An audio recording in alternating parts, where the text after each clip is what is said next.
Hello बच्चों, good afternoon, अस्सलाम वालेकुम एवरीवन। कैसे हैं आप सब? आई होप आप सब घर पर अच्छे से होंगे। I wholeheartedly welcome you to my Hindi class student. हम आपकी बुक अंकुश हिंदी पाठमाला भाग 3 पढ़ रहे हैं, क्लास 3। हम आपका लेसन नंबर 15 पढ़ रहे थे, जो हम आज सेकंड पार्ट पढ़ेंगे, लेसन नंबर 50। लेसन का नाम है बच्चों सबसे सस्ता नुस्खा। नुस्खा मीन्स तरीका, ठीक है, सबसे सस्ता और आसान तरीका, ठीक है। तो बच्चों, हाँ, ये स्टोरी है इस बच्चे की, दीपक की। तो इसका नाम दीपक है। घर पे सभी लोग इसको दीपू कहते हैं। स्कूल के उसके बहुत सारे फ्रेंड भी उसको दीपू कहकर पुकारते थे। ये बच्चा जो है बड़ा ही दुबला पतला कमजोर सा था। वो ऐसा क्यों था? क्योंकि वो बाहर की जंक फूड खाता था, जैसे पिज्जा, बर्गर, चाउमीन, गोलगप्पे, चाट, ये सारी चीजें उसको बहुत पसंद थी। घर का खाना उसको बिल्कुल भी बेस्वाद लगता था, अच्छा नहीं लगता था। आप देखो, उसकी माँ उसको दाल सब्जी रोटी के लिए कहती, दही खाने के लिए कहती, तो वो बिल्कुल मना कर देता था। जिद करके वो लंच के लिए स्कूल में चाउमीन, बर्गर, नूडल्स बनवा लेता था। फिर वो खाने के अलावा स्कूल में जो बाहर दुकान होती है उसमें से भी अनशन यानी कि बुरी चीजें जो है, बेकार चीजें जो होती हैं, वो खा लेता था। अब जब बच्चों इतनी सारी नुकसान पहुंचाने वाली चीज जो बच्चा खाएगा, वो कैसे सेहतमंद रहेगा? हर महीने स्कूल से उसको 4-5 दिन की छुट्टी लेनी पड़ती, क्योंकि वो हर महीने बीमार होता था। फिर उसको डॉक्टर के पास ले जाना पड़ता। डॉक्टर जब उसको दवाई देते तब वो ठीक होता था। ठीक होने के बाद फिर से वो उल्टा पुल्टा खाना शुरू कर देता था। अब उसके ये महंगे और नुकसान पहुंचाने वाले शौक से उसके माँ बाप बड़े परेशान थे। अब माँ बाप चाहते हैं कि उसके बच्चे ये खाए, वो पैसे के लिए नहीं देखते हैं, वो कुछ भी खाए, लेकिन ऐसी चीज खाए जो उसकी सेहत को लगे, ठीक है। अब ऐसे नुकसान पहुंचाने वाले चीजों से उसके घर वाले बड़े परेशान थे। उसके स्कूल की टीचर भी उसको समझाती थी, लेकिन वो किसी की बात का उसको कोई भी असर नहीं होता था, ठीक है। यहाँ तक हमने पढ़ा था। अब हम इसका पार्ट 2 स्टार्ट करेंगे यहाँ से, ठीक है। एक दिन स्कूल में प्रार्थना हो रही थी। सभी बच्चे पंक्तियों में खड़े थे। अभी प्रार्थना चल ही रही थी कि दीपू बेहोश होकर गिर पड़ा। कुछ बच्चे और अध्यापक उसकी ओर दौड़े। दीपू को उठाकर पंखे के नीचे लाया गया। उसे होश में लाने की कोशिश की गई। उसके ऊपर ठंडे पानी के छींटे मारे गए, परंतु दीपू को होश नहीं आया।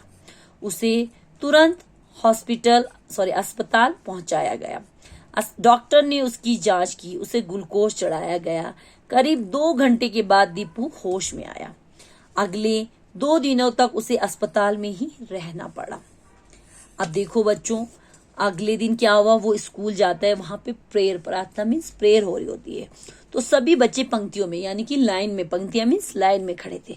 अभी प्रार्थना मीन्स प्रेयर अभी चल ही रही थी कि दीपू जो है बेहोश हो गया। बेहोश होना यानी कि सुध बुध खोना, यानी कि बिल्कुल होश में ना होना, बेहोश हो गया। तो वहां उसके कुछ फ्रेंड्स और कुछ टीचर्स आकर उसको उठाकर उसको एक पंखे के नीचे लिटाया। उन्होंने होश में लाने के लिए उन्होंने बहुत कोशिश की।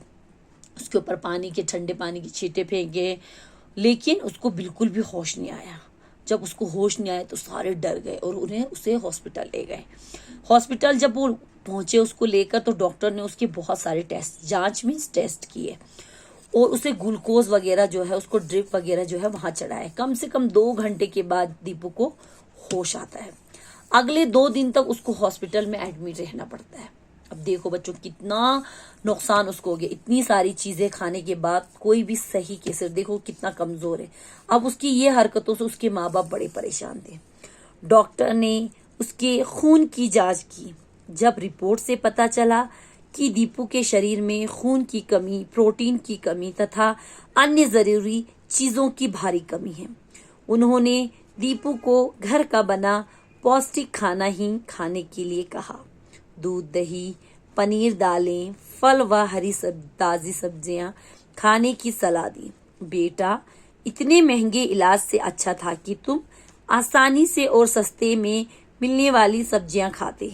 तुम्हारा ये हाल तो ना होता, डॉक्टर अंकल ने समझाया। अब डॉक्टर ने जब उसकी ब्लड जांच की, जब रिपोर्ट आई, ठीक है। जब उसकी रिपोर्ट आई तो डॉक्टर ने देखा कि उसकी शरीर में, दीपू के शरीर में खून की कमी, ब्लड की कमी, प्रोटीन यानी कि जो हमारे शरीर को जरूरी चीजें होती है, जो खाने पीने में पाई जाती है, एक ताकतवर चीज उसे कहते हैं प्रोटीन, उन सारी चीजों की बहुत ज्यादा कमी है। तो उन्होंने दीपू को घर का पौष्टिक, ताकत पहुंचाने वाला खाना, घर में जो पौष्टिक खाना बनता है वो खाने की उन्होंने एडवाइस दी। डॉक्टर ने उनको कहा कि बच्चे तुम्हें घर जाके दूध, दही, पनीर, दालें, फल और ताजी हरी सब्जियां खानी है। ये सारा उनको एडवाइस डॉक्टर ने दिया। उन डॉक्टर ने उसको ये बात भी समझाई कि बेटा अगर इतने महंगे इलाज से अच्छा तुम वो आसानी से और सस्ते में मिलने वाली सब्जियां खा लेते तो आज तुम्हारा ये हाल नहीं होता और तुम यहाँ नहीं होते। अगर तुम ये सारी चीजें खाते तो तुम आज सेहतमंद होते। यहाँ हॉस्पिटल में तुम्हें लाया नहीं जाता। तो दीपू ने डॉक्टर की बात ढंग से सुनी और आगे उसने क्या किया ये हम कल पढ़ेंगे। तब तक के लिए अल्लाह हाफिज, थैंक यू।